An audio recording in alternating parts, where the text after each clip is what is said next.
हास्टे हापांनि मालमाथा हामख्रायनाय खुंनि साक्थार मुंबाय 50टा मिनि mobile भेटेनारि unit न पियोगी रेखा मन्त्री सुधांशु दास आगरतला प्रगा भवन हास्टेनि मालमाथा हामख्रायनि सेबसाब दङ तैब फान गोबां खालायनायनि गोताल जरानि मानै बाय लुकुरकनि बागै तेब सेबसाब गाहाम खालायनायनि नाहारमुंबायनो अ नांकुकमानि यात्री रमजाखा दिनै आगरतलानि प्रगा भवन संजाजा कायसा खालामनानै बिसिंथै त्रिपुरा मालमाथा हामख्रायनायखौ ताई खिल बेरेमनि हामख्रायनायखौनि मन्त्री सुधांशु दासनि याक्तै अ 50टा ब्लक बेरेमनि मिनि मबाइल भेटेनारि इउनिट न पियोगी रोजाखा ताई गोख्रां बाना नारै अ मालखुंरगनो हायनो पानानि बिसिंथै सियांगि रेखा पान्डाव मानजाखा सालथान त्रिपुरा हांकर ककचापनि कासकरा बिश्वजित शील मालमाथा हामख्राय नायखुंनि खरक थामरा हाय सामुं दांनाय आदं रक सेबु खायदे रक ताई मानजाखा जत आरनि बेनिफिशियारि रक कगनारफ्रु मन्त्री मालमाथा हामख्राय नायखुंनि बिसिंथि लुकुरगनो हामख्राय खालायमानि कगरगनो बतां बतांखे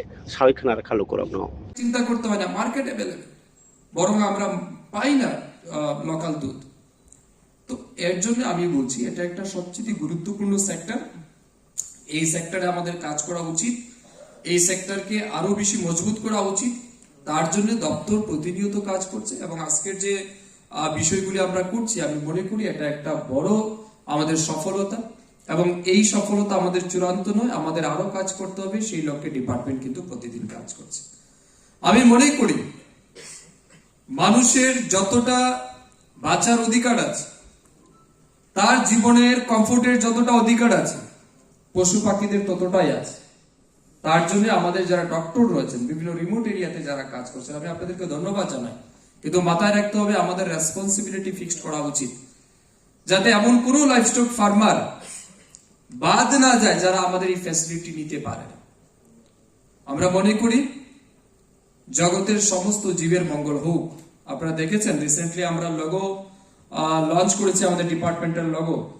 সেই লোগোতে আমরা একটা লাইন লিখেছি, সর্বভূতে হিতে রতা, সর্বভূতে হিতে রতা, অর্থাৎ জগতের সমস্ত জীবের মঙ্গল হোক, সমস্ত প্রাণীদের মঙ্গল হোক।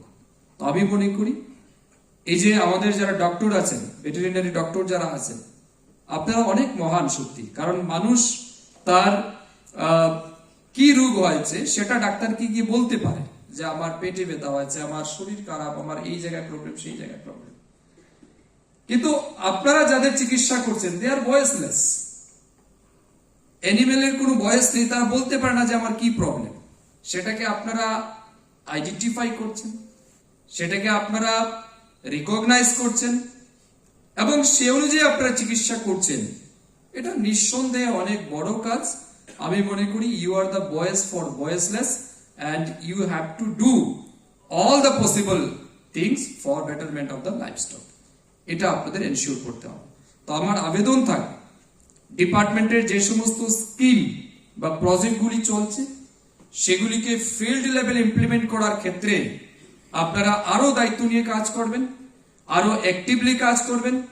আপনারা জানেন এই গত মাসের 29 তারিখে আমরা 2025-26 অর্থ বছরের যারা বেস্ট আমাদের officers, best doctor, best paravet, best vet, তাদেরকে কিন্তু আমরা অ্যাওয়ার্ড দিয়েছি, ফেলিসিটেশন দিয়েছি। কেন? তাদের এক্সট্রাঅর্ডিনারি কাজের জন্য। তার মানে কি আজকের দিনে আপনি যেখানে কাজ করছেন আপনার কাজের মূল্যায়ন হচ্ছে।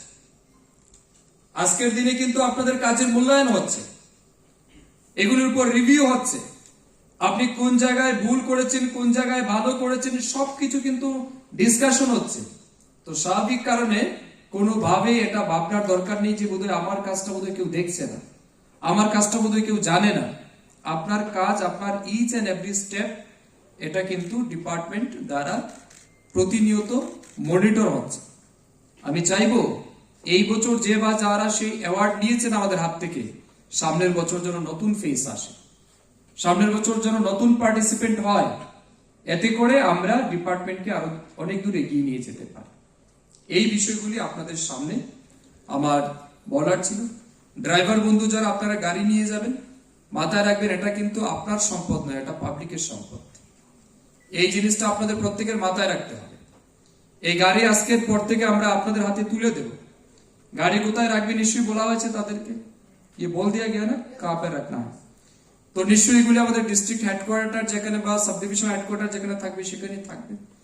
তো গাড়ি প্রপারলি লক করা, প্রপারলি তার কেয়ার করা, যত্ন নেওয়া, এই সমস্ত বিষয় ড্রাইভারদের এনশিওর করতে হবে। যত তেল নিচ্ছেন আপনি ততটা যেন গাড়ি রান করে সেটাও এনশিওর করতে হবে।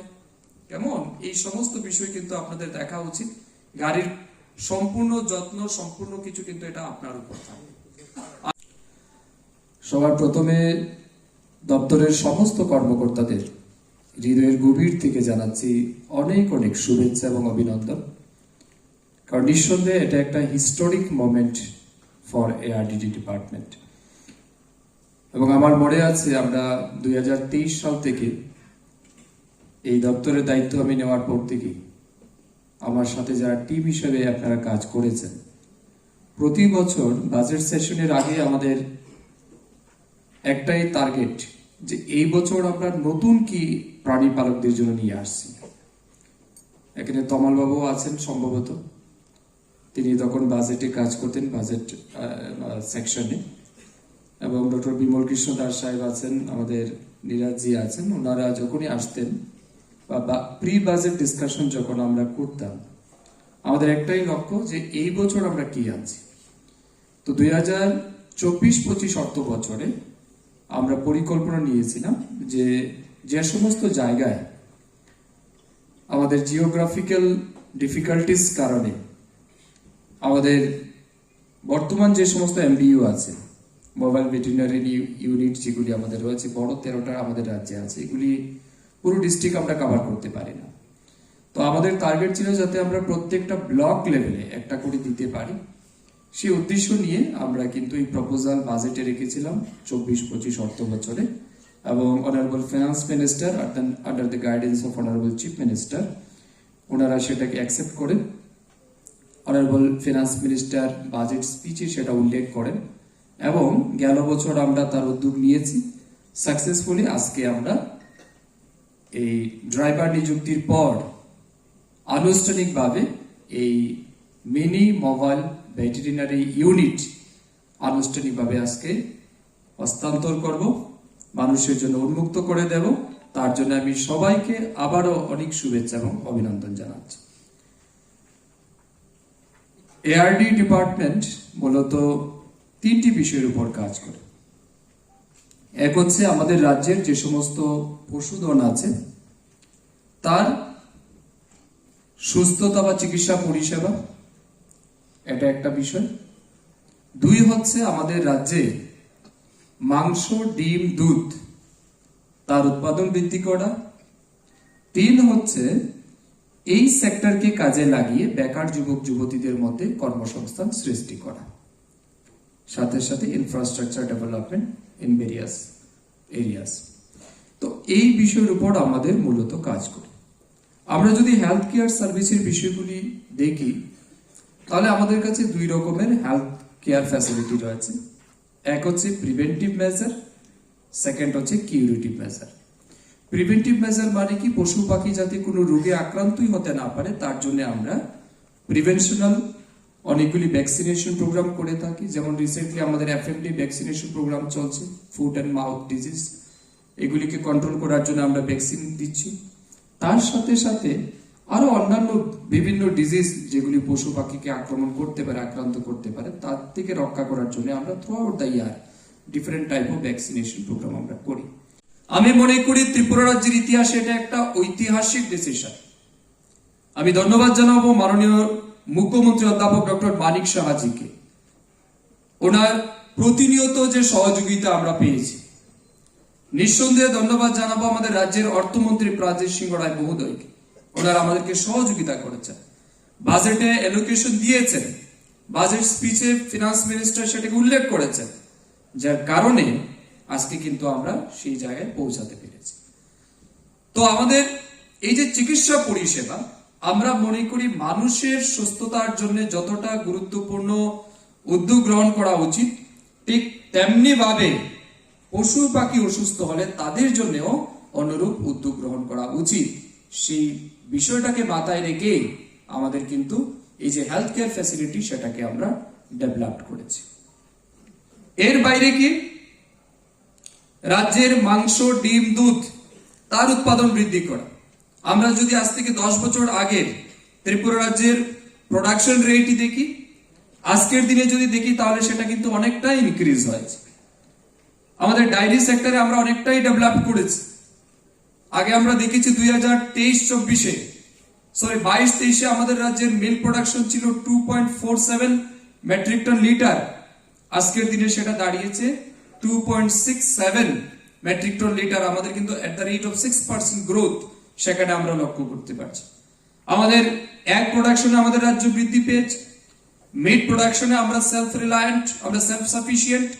মাংস আমাদের বাইরের রাজ্য থেকে আনতে হয় না, আমাদের রাজ্যে যে মাংসের উৎপাদন হচ্ছে সেটা আমাদের জন্য সাফিসিয়েন্ট। কিন্তু আমরা চাইছি এটাকে আরো বৃদ্ধি করা, কারণ নর্থ ইস্টার্ন রিজন ম্যাক্সিমাম মানুষ কিন্তু নন ভেজিটার, তো স্বাভাবিক কারণে ডিমান্ড আমাদের অনেক বেশি। আমরা পর্ক মিট আমাদের নেভারিং স্টেটে আমরা এক্সপোর্ট করতে পারি, সেই জায়গাতেও আমাদের লক্ষ্য রয়েছে এবং সেই জায়গাতে আমাদের দপ্তর প্রতিনিয়ত কাজ করছে। তার সাথে সাথে বেকার যুবক যুবতী যারা আছে তাদেরকেও যেন কর্মসংস্থান প্রদান করা যায়, তার লক্ষ্যে প্রতিনিয়ত আমাদের দপ্তর কাজ করে চলছে। এই যে মুখ্যমন্ত্রী প্রাণী সম্পদ বিকাশ যোজনা আমরা 2023 সাল থেকে শুরু করেছি। এই মুখ্যমন্ত্রী প্রাণী সম্পদ বিকাশ যোজনায় গেল বছরও প্রায় 20,000 মহিলার কাছে আমরা পোল্ট্রি বেনিফিট দিয়েছি। 20 ইউনিটস করে আমরা পোল্ট্রি দিয়েছি, যাতে তারা ডিম উৎপাদন করতে পারে, তো সেখান থেকে মাংসেরও যেন উৎপাদন হয়, তারা যেন স্বনির্ভর হতে পারে। আমরা বিভিন্ন এসটি ডমিনেটেড এরিয়াগুলিতে পিগলেট আমরা দিচ্ছি, ডিস্ট্রিবিউট করছি। ট্র্যাপসের মাধ্যমে এডিসি এরিয়াগুলিতে পিজি ফরমেশন করে তাদেরকে পিগ ফার্মিং এর জন্য উৎসাহিত করা হচ্ছে এবং সব রকমের অ্যাসিস্ট্যান্ট দেওয়া হচ্ছে। এগুলি প্রতিনিয়ত আমাদের ডিপার্টমেন্ট কাজ করে চলছে। রিসেন্টলি আমরা হেইফার ক্যাটেল ডিস্ট্রিবিউশন করেছি, উন্নত প্রজাতির গরু যেখানে অনেক বেশি দুধের উৎপাদন হতে পারে, সেগুলো আমরা করেছি এনএসসি ফান্ড থেকে। আরো রিসেন্টলি আমাদের পরিকল্পনা আছে এই সংখ্যাকে বাড়ানো। এগুলি দ্রুত গতিতে আমাদের রাজ্যের গ্রামীণ অর্থনীতিকে মজবুত করার জন্য কিন্তু দপ্তর কাজ করছে। আমাদের টার্গেট কি? আমাদের টার্গেট হচ্ছে নিউট্রিশনাল সাপ্লাইকে সিকিউর রাখা, আমাদের সেই সেক্টরটাকে সিকিউর রাখা, প্রোডাকশন ইনক্রিজ করা এন্ড এমপ্লয়মেন্ট জেনারেশন করা। আমি আজকে লক্ষ্য করছি আমাদের রাজ্যে প্রায় প্রচুর যুবক যুবতী যারা এই স্কিমগুলির আওতায় বেনিফিট পেয়ে তারা আর্থিকভাবে স্বাবলম্বী হয়েছে। আমরা যখন ডিস্ট্রিক্ট লেভেল রিভিউ মিটিংগুলিতে যাই, ডিস্ট্রিক্ট রিভিউ মিটিংগুলিতে আমরা লক্ষ্য করছি, যখন আমরা ফিল্ড ভিজিটে যাচ্ছি, এমন অনেকজন প্রোগ্রেসিভ ফার্মারের বাড়িতে আমরা গেছি, তাদের ফার্ম ভিজিটে আমরা গেছি, যেখানে এক একজন প্রোগ্রেসিভ ফার্মারের ইয়ারলি ইনকাম কারোর 15 লাখ, কারোর 20 লাখ, তো কারোর 50 লাখ, কারোর 30 লাখ, কেউ 10 লাখ। এই ধরনের রোজগার আজকে এই সেক্টর থেকে কিন্তু মানুষ করছে। এবং সবচেয়ে লুক্রেটিভ সেক্টর হচ্ছে কিন্তু এই অ্যানিমাল হাজবেন্ডারি সেক্টর, কারণ মার্কেট আমাদের কাছে অ্যাভেলেবেল আছে, প্রোডাকশন আমাদের কাছে কম। আপনারা জানেন দুধের প্রয়োজনীয়তা সবার কাছে আছে, কিন্তু দুধের উৎপাদন আমাদের রাজ্যে অনেকটাই কম। অনেকেই করতে চায়, কিন্তু কেউ যদি দুধের উৎপাদন